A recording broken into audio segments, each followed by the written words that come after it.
Hello learners, welcome to happy commerce learning. आज के video में हम फाइनेंशियल स्टेटमेंट्स के एलिमेंट्स को समझने वाले हैं। इसे एलिमेंट्स ऑफ फाइनेंशियल स्टेटमेंट्स कहते हैं।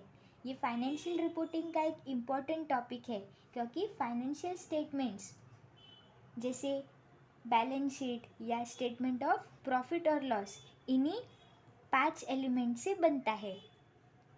असेट्स, लाइबिलिटीज़ एंड इक्विटी, ये तीनों elements statement of financial position यानी कि बैलेंस शीट से रिलेटेड होते हैं क्योंकि हम ये तीनों एलिमेंट्स को बैलेंस शीट में लिखते हैं।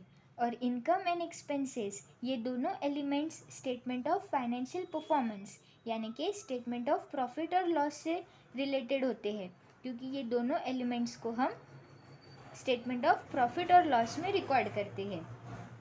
ये पांचों एलिमेंट्स को conceptual framework for financial reporting में डिफाइन किया है। अब हम हर एलिमेंट की डेफिनेशन को एक एक करके समझते हैं। सबसे पहले assets. An asset is a present economic resource controlled by the entity as a result of past events. Asset ये प्रेजेंट इकोनॉमिक रिसोर्स है जो एंटिटी के कंट्रोल में होती है और जो पास्ट इवेंट्स का रिजल्ट होती है। सरल शब्दों में कहूँ तो असेट्स वो रिसोर्सेस है जो बिजनेस के कंट्रोल में होते हैं और जिनसे फ्यूचर में इकोनॉमिक बेनिफिट्स मिलने की उम्मीद होती है। असेट मतलब जिनसे फ्यूचर इकोनॉमिक बेनिफिट मिले। फ्यूचर इकोनॉमिक बेनिफिट क्या होता है? सपोज आपने गुड्स को उधारी पे बेचा, क्रेडिट पर बेचा, अभी कस्टमर आपका डेटर बन गया तो ये डेटर से आपको भविष्य में फ्यूचर में पैसे मिलेंगे, तो भविष्य में कुछ फ़ायदा होगा, पैसे मिलेंगे तो इसीलिए डेटर आपका क्या है? असेट है।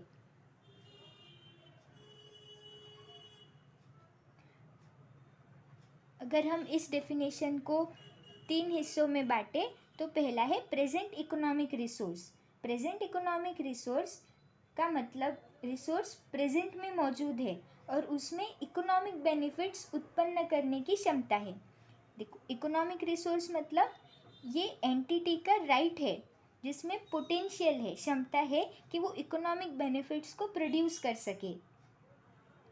कंट्रोल बाय द एंटिटी का मतलब है कि बिजनेस के पास उस रिसोर्स को यूज़ करने का हक है या पावर है और वो एंटिटी दूसरों को उस असेट को यूज़ करने से रोक सकती है।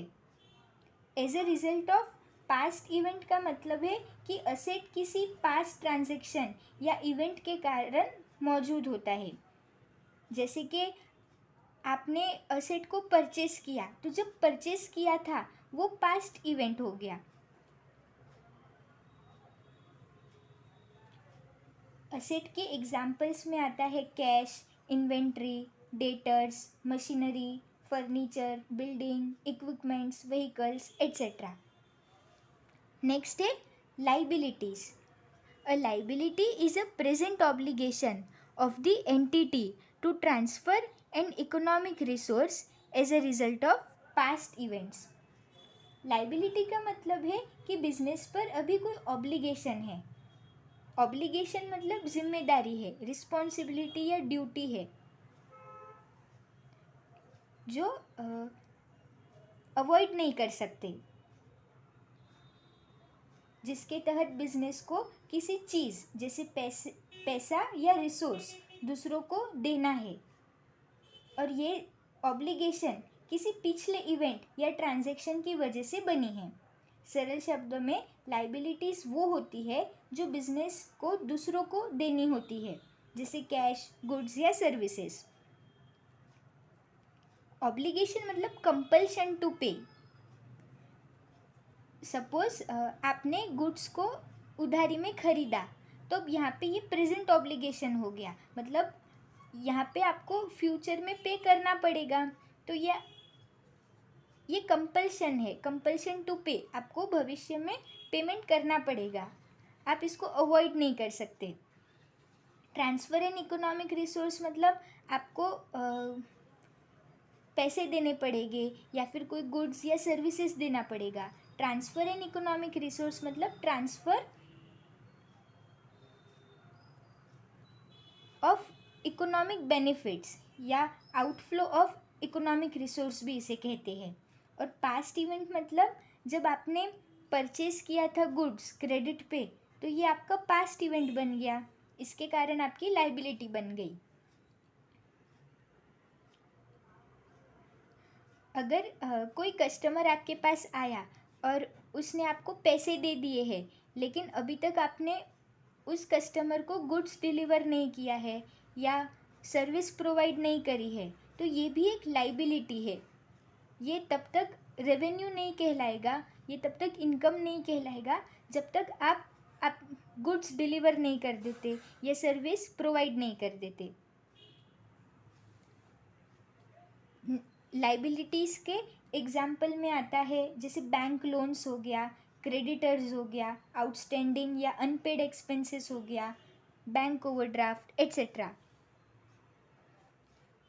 नेक्स्ट है equity. Equity is the residual interest in the assets of the entity after deducting all it's liabilities. Equity जो है ये ओनर का क्लेम होता है बिजनेस में। इक्विटी है रेसिडुअल इंटरेस्ट ऑफ ओनर्स। अब ये रेसिडुअल इंटरेस्ट क्या होता है, इसे एक एग्जांपल से समझते हैं। जैसे हमारी मम्मी सबके लिए खाना बनाती है और वो सबको सर्व करेगी, हमें, हमारे भाई बहन को, हमारे पापा को, हमारे ग्रैंड पेरेंट्स को, और फिर हम सबका खाना हो जाएगा, उसके बाद वो खाना खाएगी। ऐसा क्यों? कि हमें कम ना पड़े, इसीलिए वो ऐसा करती है। वो लास्ट में खाना खाएंगे कि किसी को कम ना पड़ जाए। तो इक्विटी एक मदर की तरह है। रेसिडुअल इंटरेस्ट मतलब क्या हो गया कि असेट में से जब हम लाइबिलिटीज़ को घटाते हैं और जो अमाउंट बचती है हम उसी को इक्विटी बोलते हैं। ये बचा कुचा जो अमाउंट होता है इसी को हम रेसिडुअल इंटरेस्ट बोलते हैं। ये किसको जाता है? ये ओनर्स को जाता है, शेयर होल्डर्स को जाता है, तो इसी को हम इक्विटी बोलते हैं। इक्विटी को निकालने का एक सिंपल फॉर्मूला है, equity is equals to assets minus liabilities. मतलब असेट्स में से आप लाइबिलिटीज़ को घटा दो और जो अमाउंट बचेगी उसे हम इक्विटी कहते हैं। फॉर एग्ज़ाम्पल, अगर टोटल असेट्स है $60,000 और टोटल लाइबिलिटीज़ है $35,000, तो असेट्स माइनस लाइबिलिटीज़, तो इक्विटी कितनी हो जाएगी? $25,000। तो इक्विटी मतलब क्या है? ये रेसिडुअल इंटरेस्ट है, किसका? ओनर्स का। और रेसिडुअल इंटरेस्ट मतलब क्या? जो कुछ भी बच गया है, असेट्स में से लाइबिलिटीज़ को घटाकर जो कुछ भी बच गया है, हम उसी को रेसिडुअल इंटरेस्ट बोलते हैं, उसी को हम इक्विटी बोलते हैं। नेक्स्ट है income. Income is increases in assets और decreases in liabilities that result in increases in equity other than contributions from holders of equity claims। सरल शब्दों में कहूँ तो इनकम का मतलब क्या होता है? जो भी बिजनेस कमाती है उसे हम इनकम बोलते हैं। इनकम जो है ना वो इक्विटी को इंक्रीज करता है, और ये इक्विटी इसलिए इंक्रीज नहीं होती है कि इक्विटी शेयर होल्डर्स ने कंट्रीब्यूट कुछ किया है, इसलिए नहीं ये इक्विटी इंक्रीज हो रही है। यहाँ पे होल्डर्स ऑफ इक्विटी क्लेम्स का मतलब है इक्विटी शेयर होल्डर्स, और वो जो कुछ भी कंट्रीब्यूट कर रहे हैं कंपनी में या बिजनेस में, उसके कारण जो इंक्रीज होती है इक्विटी, उसे इनकम नहीं कहते हैं। ये हमेशा ध्यान रखना कि owners investment into the business is not income. तो वो क्या होता है? उसे हम कैपिटल कहते हैं। तो इनकम मतलब क्या? आपकी असेट बढ़ रही है या फिर आपकी लाइबिलिटी घट रही है और इसके कारण आपकी इक्विटी बढ़ रही है, लेकिन इसलिए नहीं कि इक्विटी शेयर होल्डर्स ने कंट्रीब्यूट किया है, इसी को हम इनकम कहते हैं। अब यहाँ पे आपको एक सवाल आ सकता है कि इनकम इक्विटी को कैसे बढ़ाता है? देखिए, अगर इनकम बढ़ी तो प्रॉफिट बढ़ेगा, इनकम प्रॉफिट को बढ़ाता है। और ये जो प्रॉफिट है ना, ये ईयर एंड पे रिटेन अर्निंग्स में जाता है। और रिटेन अर्निंग्स जो है ये इक्विटी का पार्ट है। तो अगर रिटेन अर्निंग्स बढ़ा तो इक्विटी भी बढ़ जाएगी। तो यहाँ पे सब एक दूसरे से लिंक है। अगर इनकम बढ़ी तो प्रॉफिट बढ़ेगा, प्रॉफिट ईयर एंड में रिटेन अर्निंग्स में जाएगा, प्रॉफिट बढ़ा तो रिटेन अर्निंग्स बढ़ जाएगा। और रिटेन अर्निंग्स किसका पार्ट है? इक्विटी का पार्ट है। तो अगर रिटेन अर्निंग्स बढ़ा तो इक्विटी बढ़ेगा। तो इसीलिए हमेशा ध्यान रखना कि इनकम जो है वो इक्विटी को बढ़ाता है।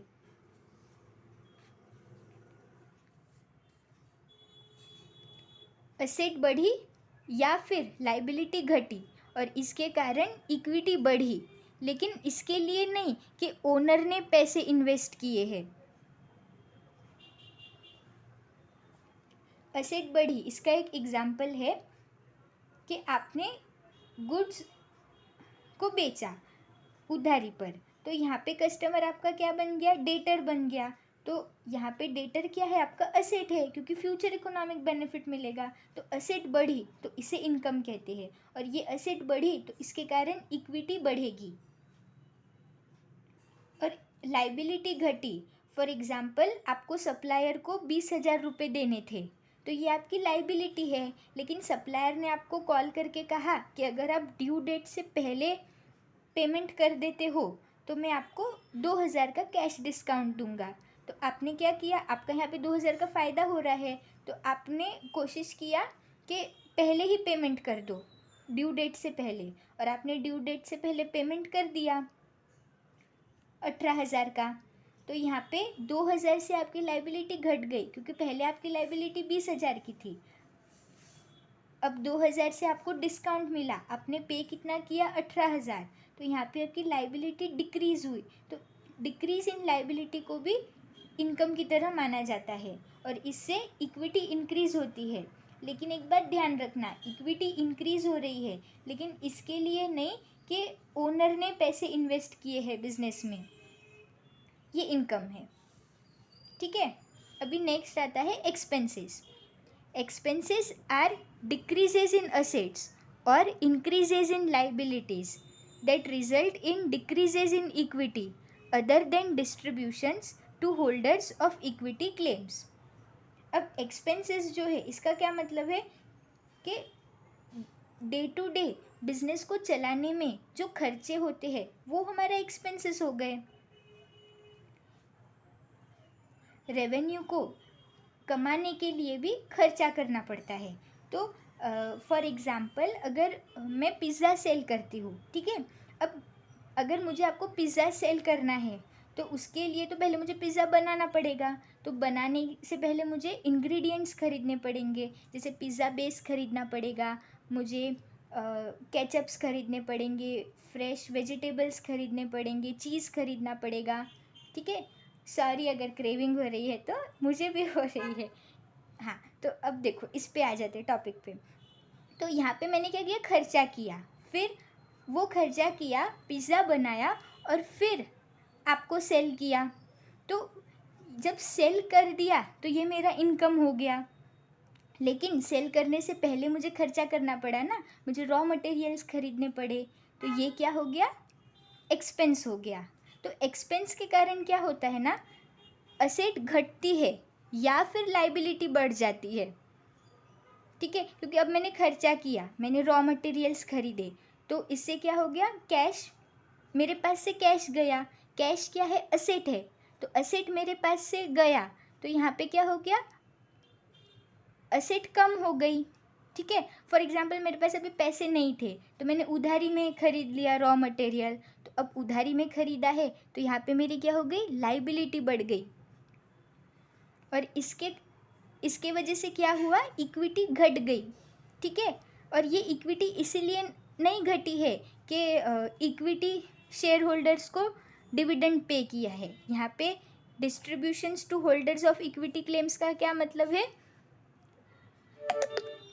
इक्विटी शेयर होल्डर्स को डिविडेंड पे करते हैं ना, तब भी इक्विटी घटती है, लेकिन यहाँ पे एक्सपेंस हो रहा है और इसके कारण असेट घट रही है या लाइबिलिटी बढ़ रही है, इसके कारण ये इक्विटी घट रही है, ना कि इसीलिए कि कंपनी ने इक्विटी शेयर होल्डर्स को डिविडेंड पे किया है।